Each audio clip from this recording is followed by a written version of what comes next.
তত্ত্বাবধায়ক সরকার ব্যবস্থা যদি ফিরে এবং সেটা আদালতের আদেশে, সর্বোচ্চ আদালতের আদেশে যদি ফিরে, তাহলে বর্তমানে যে সরকার আছে সেই সরকার পদ্ধতি, সরকারের কাঠামো, এটা কি পরিবর্তিত হবে? বর্তমান সরকার কি বিলুপ্ত হবে? নতুন করে তত্ত্বাবধায়ক সরকার গঠিত হবে যারা 90 দিনের মধ্যে নির্বাচন করবে?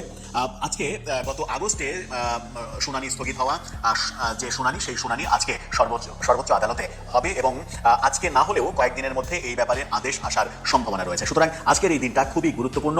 যদি আপিল বিভাগের আপিল রিভিউ যেটা করা হয়েছে তত্ত্বাবধায়ক সরকার ব্যবস্থা ফিরিয়ে আনার জন্য, সেই রিভিউয়ের সিদ্ধান্ত কি হবে সেটার উপরে নির্ভর করবে সরকার কাঠামো কোন দিকে যাচ্ছে। তত্ত্বাবধায়ক সরকার ব্যবস্থা যদি আবার সংবিধানে ফিরিয়ে দেওয়ার আদেশ আদালত থেকে আসে, তাহলে এই সরকার, অন্তর্বর্তীকালীন সরকার আর ফাংশন করতে পারবে না। তখন তত্ত্বাবধায়ক সরকার করতে হবে এবং সেটার উপদেষ্টা সংখ্যা হবে প্রধান উপদেষ্টা সহ 11 জন। সেই ক্ষেত্রে প্রফেসর ইউনূস থাকবেন নাকি নতুন করে সরকার গঠন হবে? সরকার নতুন করে গঠন হলেও এই উপদেষ্টা পরিষদের অর্ধেকের বেশি তাদেরকে বাদ দিতে হবে, এরকম পরিস্থিতি তৈরি হতে পারে। বাংলানিউজ 24 এর শিরোনামটা আপনারা দেখে নিতে পারেন। সেখানে বলা হচ্ছে তত্ত্বাবধায়ক সরকার ফেরাতে চূড়ান্ত শুনানি মঙ্গলবার, অর্থাৎ আজ। কি বলছে সেখানে? তত্ত্বাবধায়ক সরকার ব্যবস্থা ফেরাতে চূড়ান্ত আপিল শুনানি আজ। প্রধান বিচারপতি সৈয়দ রেফাত আহমেদের নেতৃত্বে আপিল বিভাগের কার্যতালিকায় আপিল মামলাটি তালিকাভুক্ত রয়েছে। এর আগে 27 আগস্ট তত্ত্বাবধায়ক সরকার ব্যবস্থা বাতিলের রায় পুনর্বিবেচনা, অর্থাৎ রিভিউ চেয়ে করা আবেদনের শুনানি শেষে আপিলের অনুমতি দেওয়া হয়। এরপর ডক্টর বদিউল আলম মজুমদার সহ 5 জন বিএনপি মহাসচিব, মির্জা ফখরুল ইসলাম আলমগীর, জামাত ইসলামের সেক্রেটারি মিয়া গোলাম পরোয়ার সহ আপিল করেন। সংবিধানে তত্ত্বাবধায়ক সরকার ব্যবস্থা অন্তর্ভুক্ত করে সংবিধানের ত্রয়োদশ সংশোধনী জাতীয় সংসদে গৃহীত হয় 1996 সালে। এই সংশোধনীর বৈধতা চ্যালেঞ্জ করে 98 সালে অ্যাডভোকেট এম সলিমুল্লাহ তিনজন আইনজীবী সহ হাইকোর্টে রিট করেন। 2004 সালের 4 আগস্ট হাইকোর্ট বিভাগ এই রিট খারিজ করেন এবং তত্ত্বাবধায়ক সরকার ব্যবস্থাকে বৈধ ঘোষণা করেন। এরপরে আমরা যেটা দেখলাম সেটা হচ্ছে যে এই রায়ের বিরুদ্ধে সরাসরি আপিলের অনুমতি দেওয়া হয়। এর ধারাবাহিকতায় 2005 সালে আপিল করে রিট কর্তৃপক্ষ। অনেক ইতিহাস। 5 আগস্ট সরকার পরিবর্তনের পর এই রায় পুনর্বিবেচনা চেয়ে আবেদন করেন সুশাসনের জন্য নাগরিক সুজনের বদিউল আলম মজুমদার, যিনি এখন ঐকমত্য কমিশনে সরকারের সঙ্গে কাজ করছেন। তিনি সহ বিশিষ্ট 5 জন, অন্য 4 জন হলেন তোফায়েল আহমেদ, এম হাফিজউদ্দিন খান, জোবাইরুল হক ভূঁইয়া এবং জাহরা রহমান। আপিল বিভাগের ওই রায় পুনর্বিবেচনা চেয়ে 16 অক্টোবর একটি আবেদন করেন বিএনপির মহাসচিব মির্জা ফখরুল ইসলাম আলমগীর।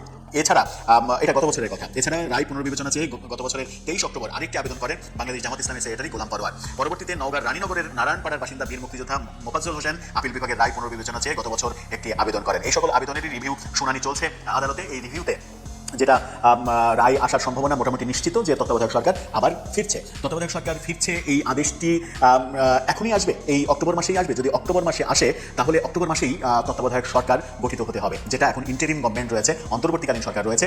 এই ব্যবস্থা যেহেতু সংবিধানে নেই, বিশেষ প্রেক্ষাপটে এটা তৈরি করা হয়েছে, সেহেতু সংবিধানে তত্ত্বাবধায়ক সরকার যদি সংযোজিত হয়ে যায় পুনরায়, তাহলে তত্ত্বাবধায়ক সরকার গঠন করতে হবে। তখন এই সরকারকে বাদ যেতে হবে। এই সরকারের ভেতর থেকেই কয়েকজনকে নিয়ে সেটা গঠিত হতে পারে, প্রফেসর ইউনূস নেতৃত্ব দিতে পারেন, অথবা রাজনৈতিক প্রেক্ষাপট যদি ভিন্ন সুরে কথা বলে, তাহলে এই পুরো সরকারই বিদায় নিতে পারে। নতুন কারো নেতৃত্বে তত্ত্বাবধায়ক সরকার আসতে পারে, যাদের একমাত্র দায়িত্ব হবে নির্বাচন।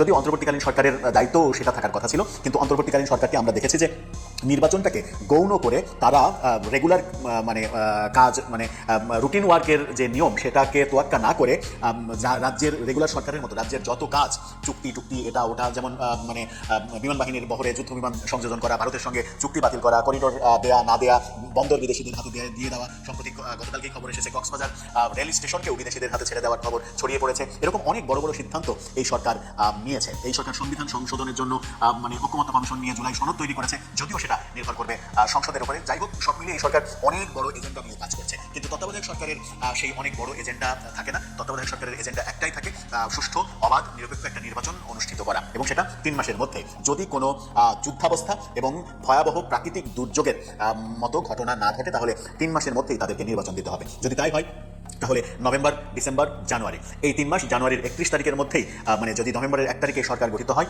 ধরে নেওয়া যায় যে 1 তারিখে গঠিত হলো, তাহলে জানুয়ারির মধ্যে নির্বাচন দিতে হবে। সেই ক্ষেত্রে টেকনিক্যালি যেটা হতে পারে, যেহেতু ফেব্রুয়ারির প্রথমার্ধে নির্বাচন ঘোষণা করা হয়েছে, এই সরকারের মেয়াদ অনুযায়ী যেন তত্ত্বাবধায়ক ব্যবস্থা ফাংশন করতে পারে, সেই কারণে টেকনিক্যালি এমনও হতে পারে যে সেটা নভেম্বরের ফার্স্ট উইকে গিয়ে রায় দেওয়া হলো, যেন এই সরকারের কাঠামোটাকেই তত্ত্বাবধায়ক সরকারের রূপ দিয়ে সরকার 3 মাসের মধ্যে নির্বাচন দিতে পারে। এই সরকারকে যেন সময়ের মার কাছে বিদায় নিতে হয়, এরকম ঘটনা না ঘটে।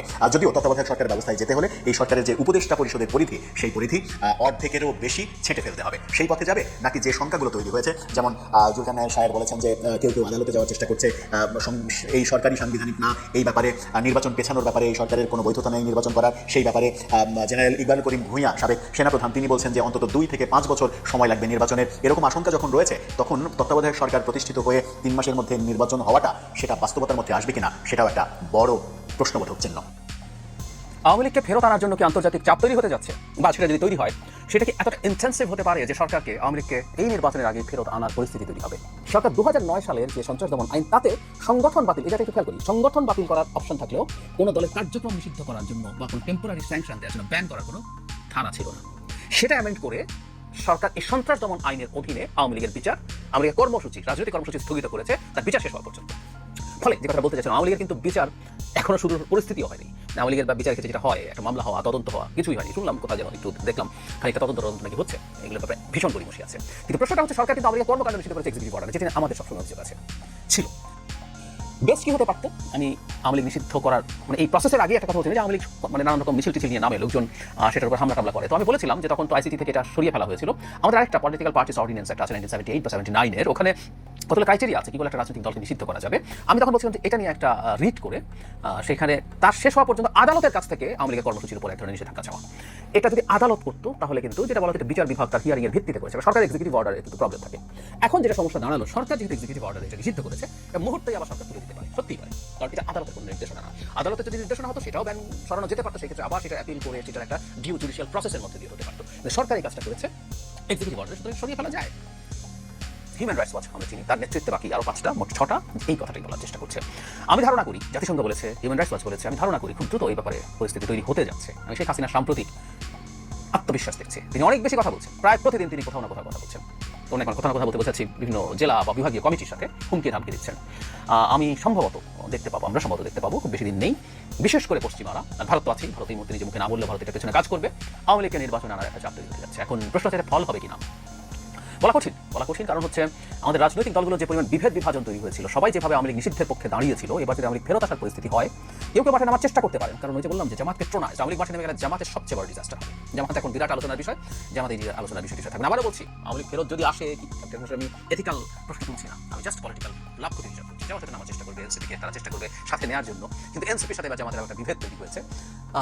জামাত এটা করতে পারে। বিএনপি আগের বার মাঠে না নামলে শক্ত অবস্থান দেখিয়েছে, বিএনপি এবার কি শক্ত অবস্থান দেখাবে বলা কঠিন, কারণ জামাত বিএনপির সাথে যে ধরনের ক্ল্যাশে গেছে, যে ধরনের তাচ্ছিল্য করার পরিস্থিতিতে গেছে, আওয়ামী লীগ নেমে গেলে বিএনপির জন্য তার পলিটিক্যাল ফিল্ড সত্যিকার অর্থে, আবার বলছি খুব ফুড পলিটিক্যাল হিসাব নিকাশে বলছি, তুলনামূলকভাবে বেটার হতে পারে। সুতরাং আওয়ামী লীগের উপরে নিষেধাজ্ঞা সেটা এবার যে কার্যকর থাকবে না, পাল্টা কিছু আবার সেটা করা হবে, এটা বলা যায় না।